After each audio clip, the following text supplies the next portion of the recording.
yet it is here in the magnetics of passion that the womb of ascension is created. This secret of secrets was known by all initiates of Isis, and yet I have never imagined that I would be the one to bring it into the fullest expression in union with such as one as Yeshua. For me, this journey is of my spirit and heart.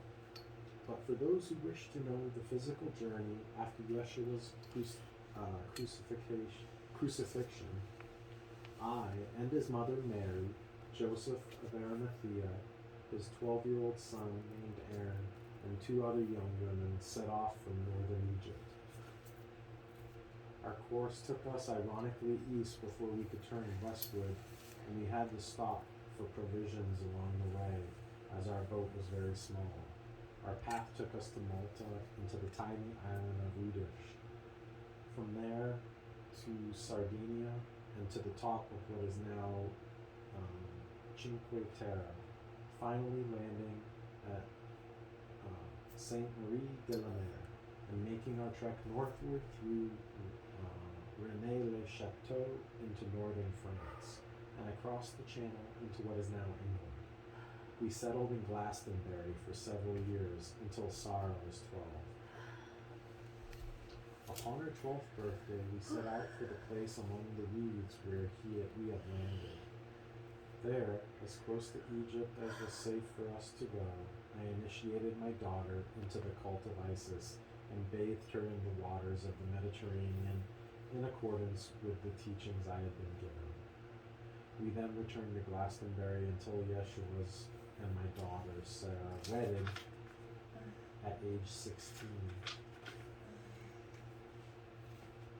She married into a well-known family whose heirs became the Templars, although at that time the Templar Knights did not exist.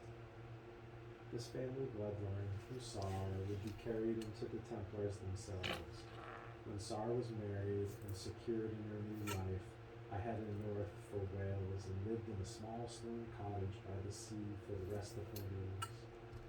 Behind my cottage there was a stream that came out of the hill, and I would sit there many days, for there was a time when this stream split into two, and the two streams followed each other, and then one veered off to the left and one to the right, and I would sit there in between them, thinking about the stream of my life and the stream of Yeshua's, how for a while our lives flowed together and then parted.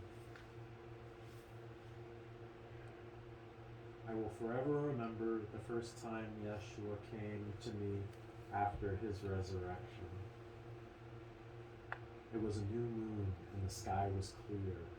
A light fog hung over the heather, and everything was silver from the light of the moon and the stars. I saw a figure approaching me on the windy trail that led to my cottage. Ironically, I had just gone outside to draw water from the well, and there he was. He looked the same, yet with radiance unmistakable. My eyes filled with tears, my heart trembled.